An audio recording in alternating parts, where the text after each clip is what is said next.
Chapter 7, Home Again. If you are enjoying this audiobook, please take a moment to like and subscribe so I can continue to make content just like this. Those first 3 weeks at Redmond had seemed long, but the rest of the term flew by on wings of wind. Before they realized it, the Redmond students found themselves in the grind of Christmas examinations, emerging therefrom more or less triumphantly. The honor of leading in the freshman classes fluctuated between Anne, Gilbert, and Philippa. Priscilla did very well. Charlie Sloane scraped through respectably, and comported himself as complacently as if he had led in everything. "I can't really believe that this time tomorrow I'll be in Green Gables," said Anne on the night before departure, "but I shall be. And you, Phil, will be in Bolingbroke with Alec and Alonzo." "I'm glad to see them," admitted Phil, between the chocolate she was nibbling. "They really are such dear boys, you know. There's to be no end of dances and drives and general jamborees. I shall never forgive you, Queen Anne, for not coming home with me for the holidays." "Never means 3 days with you, Phil. It was dear of you to ask me. And I'd love to go to Bolingbroke some day, but I can't go this year. I must go home. You don't know how my heart longs for it." "You won't have much of a time," said Philippa scornfully. "There'll be 1 or 2 quilting parties, I suppose, and all the old gossips will talk you over to your face and behind your back. You'll die of lonesomeness, child." "In Avonlea?" said Anne, highly amused. "Now, if you'd come with me, you'd have a perfectly gorgeous time. Bolingbroke would go wild over you, Queen Anne, your hair and your style and everything. You're so different. You'd be such a success, and I would bask in reflected glory. Not the rose, but near the rose. Do come, after all, Anne." "Your picture of social triumphs is quite fascinating, Phil, but I'll paint one to offset it. I'm going home to an old country farmhouse, once green, rather faded now, set among leafless apple orchards. There is a brook below and a December fir wood beyond, where I've heard harps swept by the fingers of rain and wind. There is a pond nearby that will be gray and brooding now. There will be 2 oldish ladies in the house, one tall and thin, one short and fat, and there will be 2 twins, one a perfect model, the other what Mrs. Lynde calls a holy terror. There will be a little room upstairs over the porch, where old dreams hang thick, and a big, fat, glorious feather bed, which will almost seem the height of luxury after a boarding-house mattress. How do you like my picture, Phil?" "It seems a very dull one," said Phil with a grimace. "Oh, but I've left out the transforming thing," said Anne softly. "There'll be love there, Phil. Faithful, tender love, such as I'll never find anywhere else in the world. Love that's waiting for me. That makes my picture a masterpiece, doesn't it? Even if the colors are not very brilliant?" Phil silently got up, tossed her box of chocolates away, went up to Anne, and put her arms about her. "Anne, I wish I was like you," she said soberly. Diana met Anne at the Carmody station the next night, and they drove home together under silent, star-sown depths of sky. Green Gables had a very festal appearance as they drove up the lane. There was a light in every window. The glow breaking out through the darkness like flame-red blossoms swung against the dark background of the haunted wood. And in the yard was a brave bonfire, with 2 gay little figures dancing around it, one of which gave an unearthly yell as the buggy turned in under the poplars. "Davy means that for an Indian war whoop," said Diana. "Mr. Harrison's hired boy taught him to do it, and he's been practicing it up to welcome you with. Mrs. Lynde says it has worn her nerves to a frazzle. He creeps up behind her, you know, and then lets go. He was determined to have a bonfire for you, too.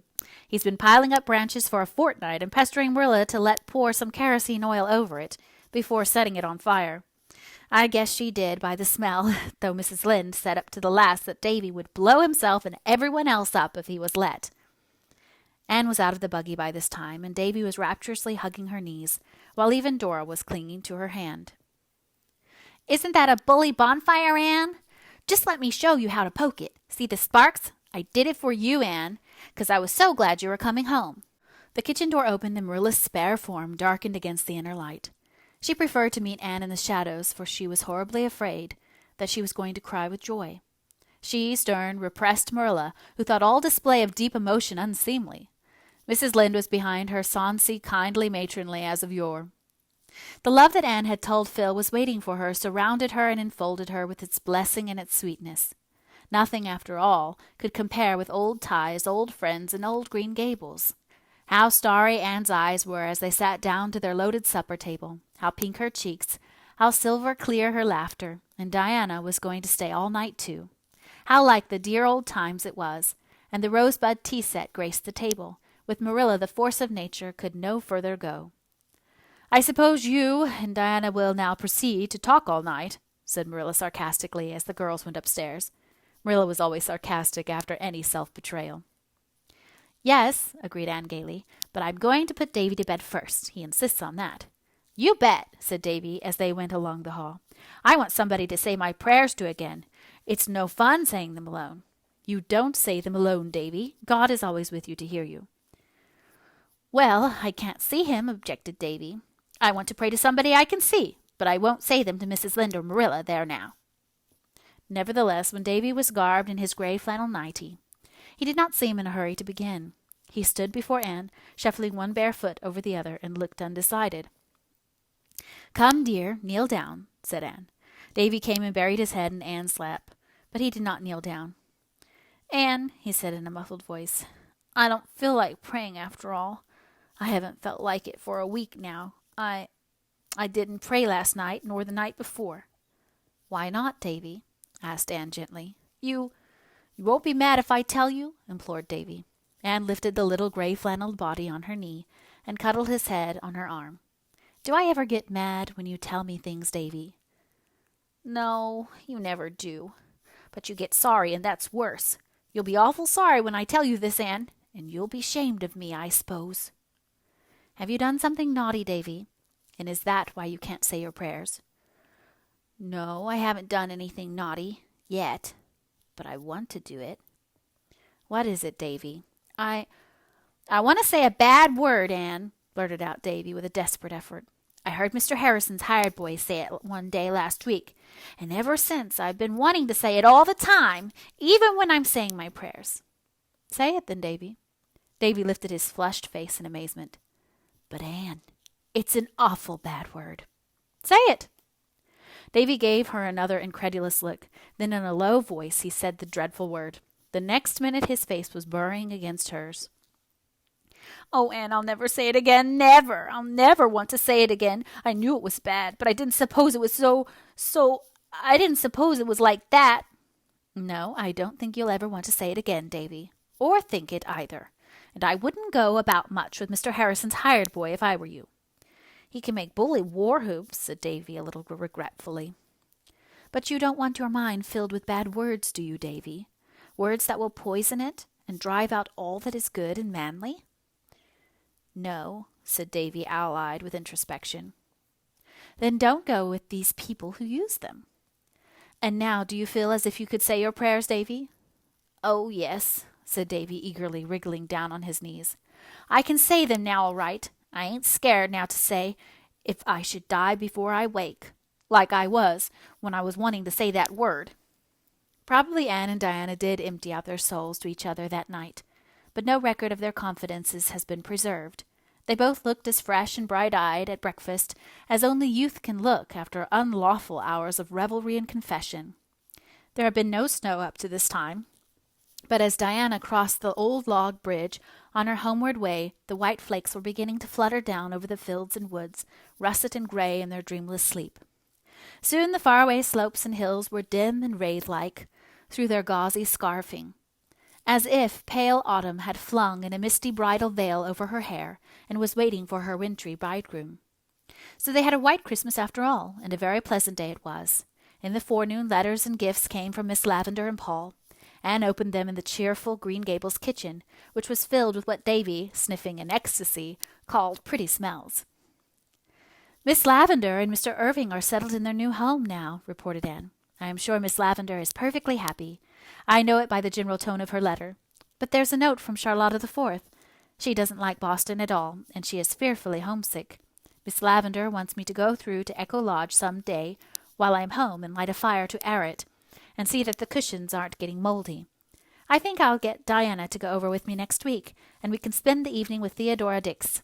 I want to see Theodora. By the way, is Ludovich Speed still going to see her?" "They say so," said Marilla, "and he's likely to continue it. Folks have given up expecting that courtship will ever arrive anywhere." "I'd hurry it up a bit if I was Theodora, that's what," said Mrs. Lynde. And there is not the slightest doubt but that she would.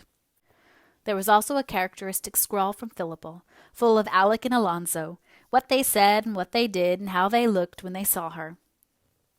"But I can't make up my mind yet which to marry," wrote Phil. "I do wish you had come with me to decide for me. Someone will have to. When I saw Alec, my heart gave a great thump, and I thought he might be the right one. And then, when Alonzo came, thump went my heart again. So that's no guide, though it should be, according to all the novels I've ever read. Now, Anne, your heart wouldn't thump for anybody but the genuine Prince Charming, would it? There must be something radically wrong with mine. But I'm having a perfectly gorgeous time. How I wish you were here. It's snowing today, and I'm rapturous. I was so afraid we'd have a green Christmas, and I loathe them, you know, when Christmas is a dirty, gray, browny affair, looking as if it had been left over 100 years ago and had been in soak ever since. It's called a green Christmas. Don't ask me why. As Lord Dundreary says, there are thome thingin no fellow can understand. And did you ever get it on a streetcar and then discover that you hadn't any money with you to pay your fare?